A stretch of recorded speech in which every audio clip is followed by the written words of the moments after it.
The sun was cruel that afternoon, hanging low over the desert like a burning coin, melting the horizon into waves of gold and heat. The marble gates of the Sterling estate shimmered in that light, tall, cold, and white as bone. They looked like they belonged to another world. Behind them, the laughter of rich men and jeweled women floated through the air like champagne bubbles, sharp, fleeting, and full of arrogance. And there, standing by the billionaire's silver limousine, was Malcolm, hat in hand, eyes lowered, his shirt sticking to his skin from the long drive and the longer wait. The sound of his own heartbeat mixed with the hum of engines and the faint echo of violins playing from inside. When the back door opened, Mr. Sterling stepped out, every inch of him glistening with power, gold cufflinks, slicked hair, and that voice. That sharp, cutting voice that could slice through any man's pride. "Stay outside," he said, without even looking directly at Malcolm. "You don't belong in there." The words were soft, almost polite, but they carried the weight of centuries. They sank deep, deeper than Malcolm's skin, into his bones, where humiliation took root. He nodded once, swallowing the sting, eyes still lowered. He had learned long ago that resistance only got you punished. So he stayed quiet, he stayed still. Around him, guests flowed through the gates like waves of silk and diamonds, laughing, talking, pretending not to notice the man who had opened the car door for them. They passed so close that Malcolm could smell their perfume, the sweetness of wealth, the scent of lives untouched by dust or hunger. One woman glanced at him, just for a moment, a look half pity, half fear, then looked away before anyone saw her seeing him. Inside the mansion, the lights glittered like captured stars. Malcolm could see through the glass windows, chandeliers trembling from laughter, servants moving like ghosts, the king of Kafara himself seated on a golden chair that looked more like a throne than a seat. The billionaire leaned close to him, smiling, drinking, showing off the art of his empire. But outside those gates, under the sun's slow fade, Malcolm stood alone.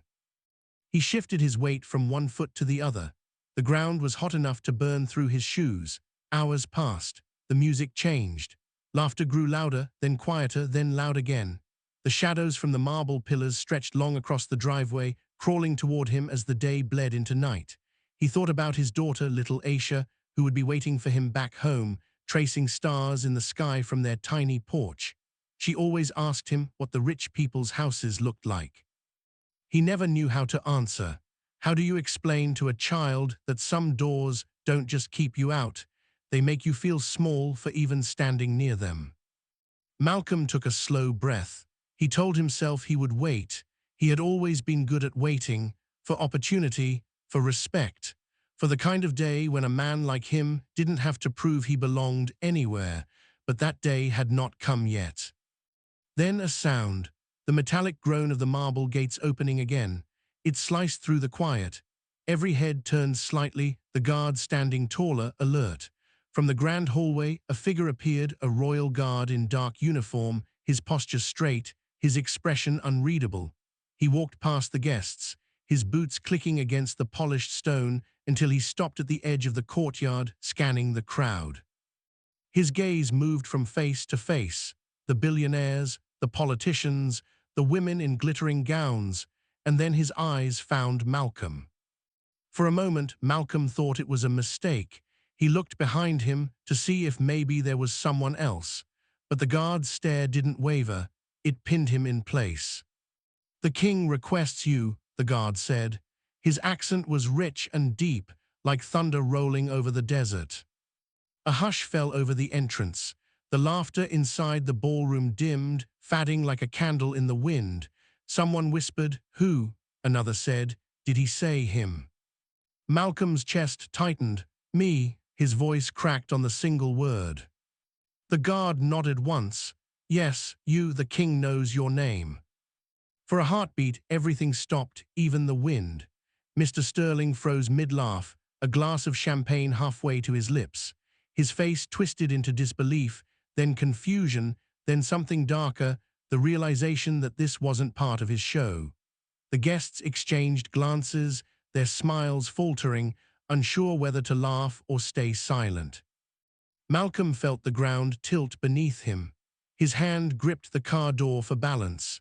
He looked down at his dusty shoes, at the wrinkles in his uniform, at the sweat-stained hat in his hand, then back at the royal guard, who stood waiting patiently, with respect in his eyes. I think there's been a mistake," Malcolm murmured, but the guard shook his head. "No mistake," he said.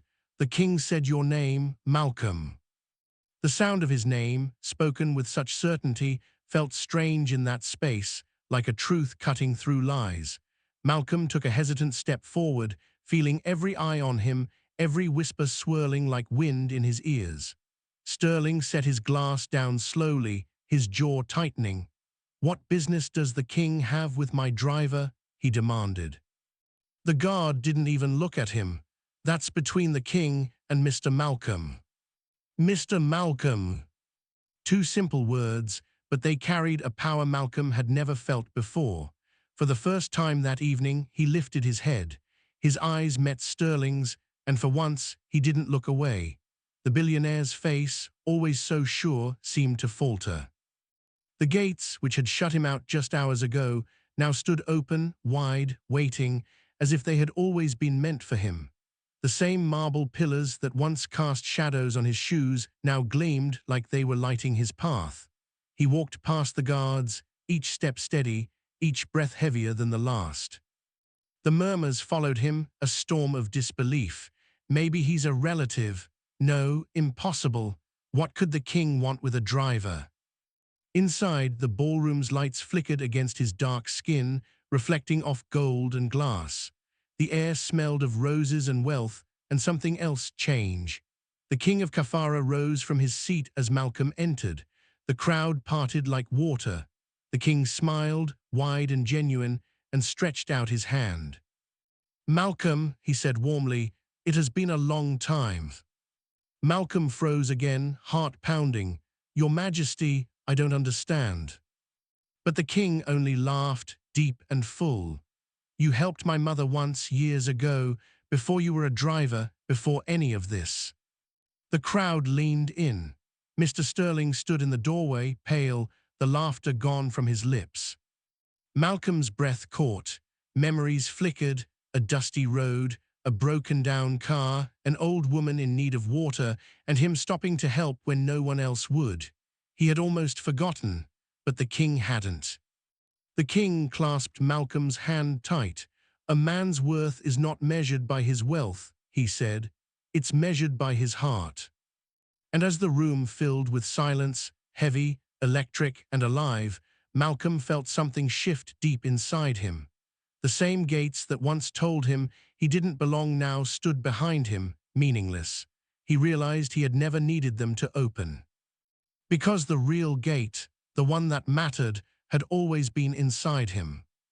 The air inside the mansion felt heavier than the desert heat outside, thick with perfume, tension, and disbelief.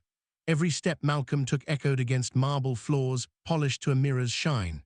The royal guard led him forward, his tall frame slicing through a corridor lined with portraits of white men in suits, all staring down as if judging him for daring to walk here. Chandeliers sparkled above, golden light trembling across crystal walls. The air smelled like money and old power, and somewhere under that fear, Malcolm could feel the whispers rising behind him like waves. Who is he? Why him? He's just the driver. The same people who had looked through him minutes ago now couldn't stop staring. Their eyes followed his every move, not with curiosity, but disbelief, maybe even envy. Behind him, Malcolm could hear the shuffle of expensive shoes and the uneven breath of Mr. Sterling. The man who had told him to stay outside now trailed quietly, pale and unsure. The arrogance that had lived in Sterling's voice all his life had vanished. He had built his mansion like a monument to control, but right now, he was just another man trying to understand how he had lost it, and to whom. The guard stopped before two massive golden doors, pushing them open with a slow, deliberate motion. The sound rolled through the hall like thunder. Inside, the grand chamber glowed. Every inch was drenched in gold. Golden curtains, golden goblets, golden laughter turned suddenly silent as the king of Kafara rose from his seat. He was tall, graceful, wrapped in robes of white and gold, with a face both kind and commanding. His eyes found Malcolm instantly. not Sterling. Not the line of billionaires sitting stiff in their pride, but Malcolm, the man standing awkwardly in a driver's uniform, hat still clutched in his hand. "My friend," the king said, his voice rich and full, carrying warmth that no amount of wealth could buy, "you kept your promise." The words hung in the air like light in still water. The room went utterly silent. The guests exchanged confused glances, unsure whether they had misheard. A billionaire at the table frowned. A diplomat leaned forward. Even the waiters froze mid-step. Malcolm's throat tightened. His body remembered that flood, the smell of mud, the screams in the distance, the way the world had turned to water and fear. He had almost drowned himself that day pulling strangers from cars and rooftops, never asking who they were or what they owned. Among them had been a young woman in a torn white dress, trembling, lost, half-conscious. He had carried her across the floodwater on his shoulders, set her down on dry land, wrapped his only jacket around her. She had said only one thing before she fainted: "Tell my brother I'm safe." He had never known her name. He had never needed to. Now, looking at the king, Malcolm understood. He bowed slightly, his voice low, steady, and humble. "I did what any man should do." The king smiled, that knowing, gentle smile of someone who has seen true humanity in a world too often blind to it. "No," he said softly, but his words carried like wind through the room. "You did what few men would." The chamber shifted, a murmur spreading across the tables like ripples in water. Sterling's jaw clenched. His mind spun, replaying every cruel word he had said earlier that day, every time he had looked at Malcolm as less than human. His throat felt dry, his face burning under the chandelier's golden light. He glanced around, hoping for someone to laugh, to break the tension, to say this was all some misunderstanding. But no one did. Every eye was now on Malcolm, not him. The king turned to his guests, his tone regal but edged with truth. "While some of you measure worth in dollars," he said, "this man measured worth in mercy." He gestured toward Malcolm, who stood awkwardly, still unsure what to do with his hands, with his presence, with all this attention he never asked for. "And it is mercy that built this kingdom, not gold." A faint gasp traveled through the hall. The billionaires shifted in their seats, their pride bending under the weight of those words. Sterling tried to smile, but it faltered halfway, the corners of his mouth trembling.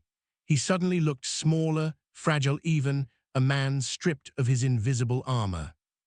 Then the king did something no one expected. He extended his hand toward Malcolm and said, "Come, sit beside me.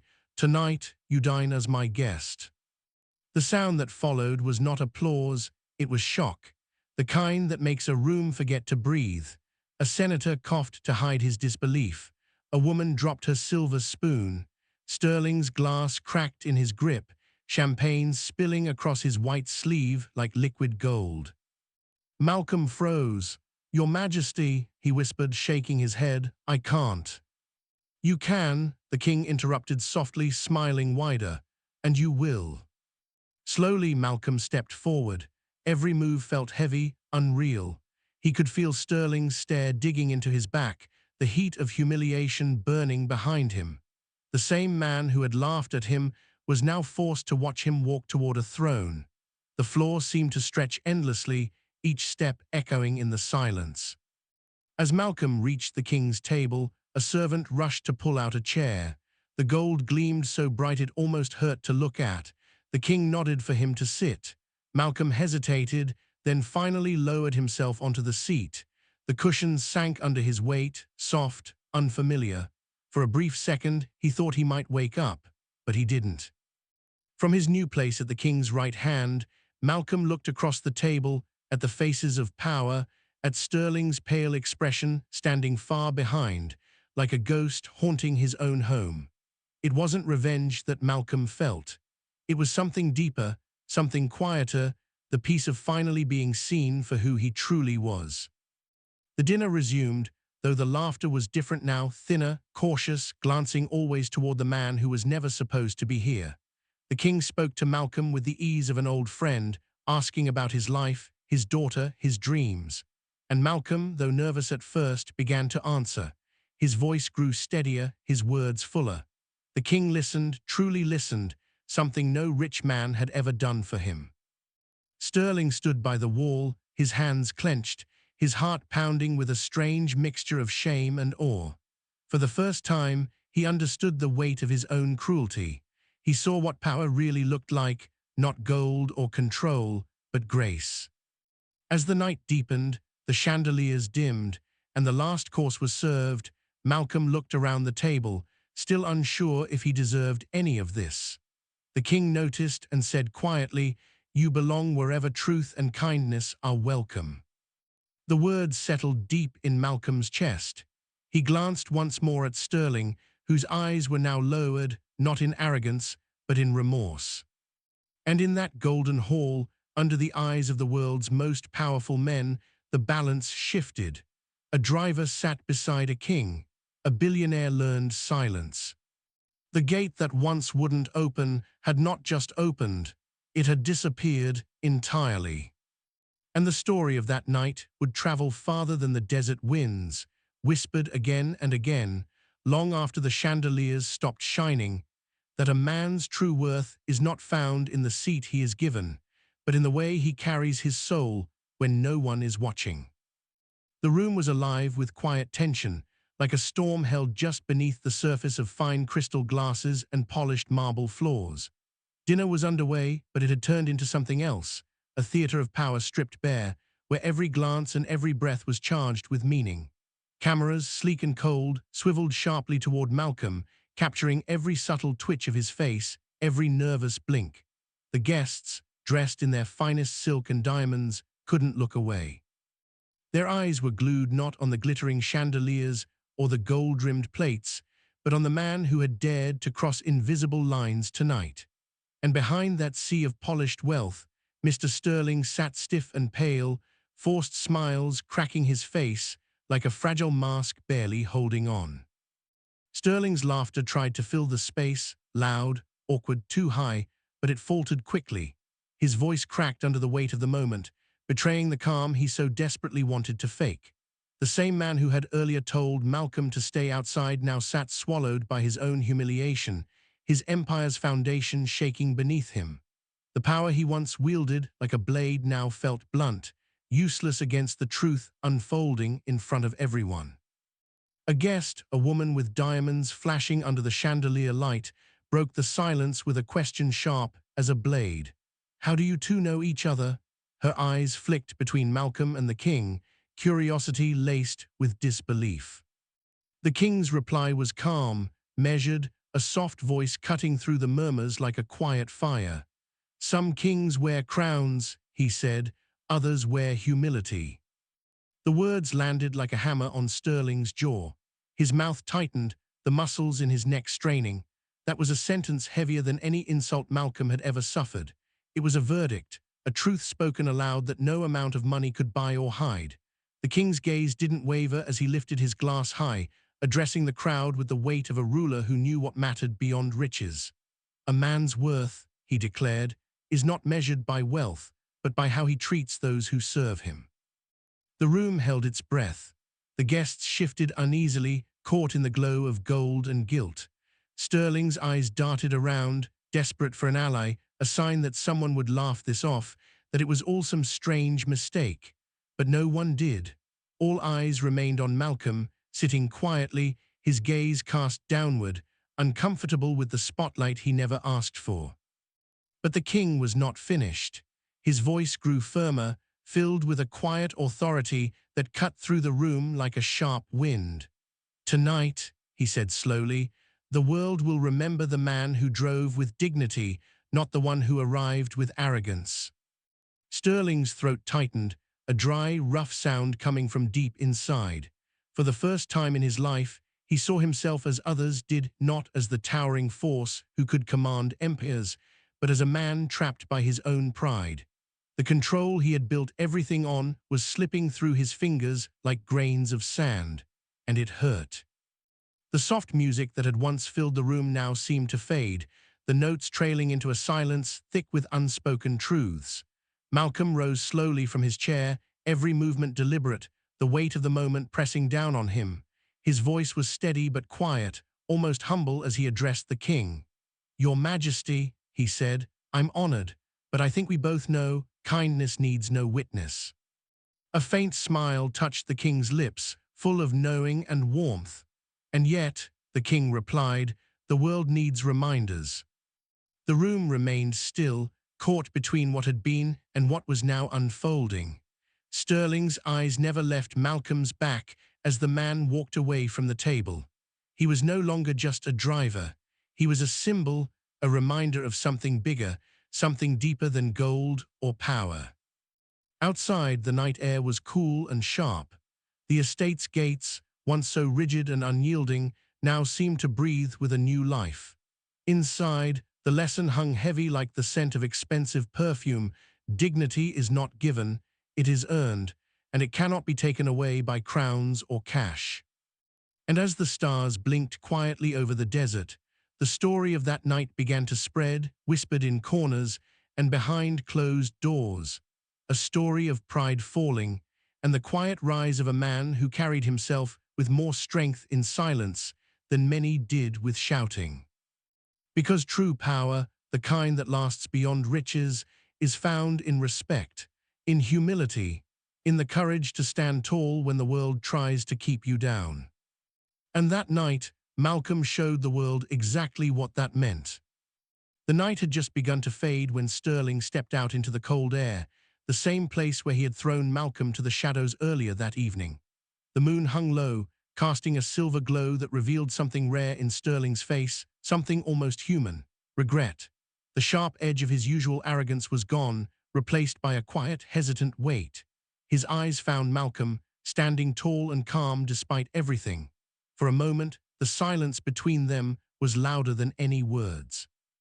I was wrong," Sterling said, his voice barely above a whisper. "You could have told me who you were." The words felt like a confession, spilling out clumsy and fragile. It was an admission that felt unfamiliar to him, like a stranger in his own mouth. Malcolm looked at him, steady and unmoved, the hurt lingering in his eyes but not bitter. He shook his head slowly, a small knowing smile touching his lips.